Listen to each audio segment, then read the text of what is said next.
A special moment for members of the 1980 Olympic gold medal hockey team today. They joined President Trump during his rally in Las Vegas. With them, the daughter of head coach Herb Brooks.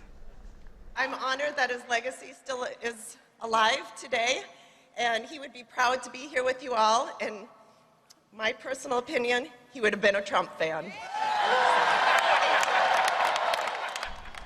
Tomorrow marks 40 years since the Miracle on Ice team beat the Soviet Union at the Winter Olympics in Lake Placid. It was one of those moments where you remember right where you were when it happened. Yeah, for sure. Ray Thering was the senior executive chef for the Olympic Village in Lake Placid and watched the Miracle on Ice. He planned a special meal for the team that would go on to win the gold. WCCO's Jennifer Mayerle shares the highlight of his career.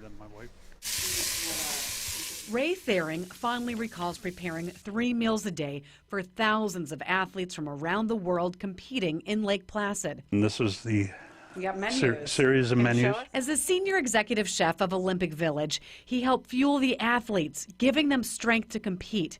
That's enough to stir sleeping emotions. Being there, being responsible for it, being a part of it.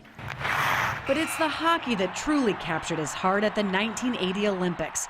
An avid fan, he went to every game, watching as the U.S. team comprised of college players, led by St. Paul's Herb Brooks, upset the Russians, who had dominated the games for years. It was definitely pride of country. It's all a commotion with just at the end of the game. He believed in the Americans so much that even before that historic game, he started planning a gold medal dinner, something he drummed up. I had more or less made the menu in my head and had the entire plan ready to rock and roll. Thering calls it a simple meal, and 40 years later, still knows the menu by heart. The main entree was roast sirloin of beef.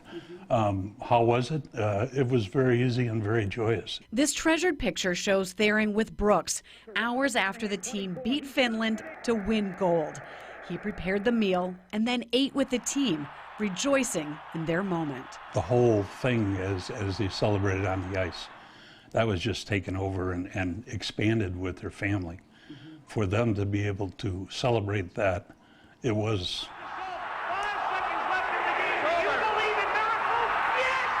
Decades later, the emotions of the games run as deep as when hockey delivered a miracle. I wish everybody could have shared that moment and that time in that town. Jennifer Mayerle, WCCO 4 News. That's so wonderful, isn't it? I love they still touched by it. I know.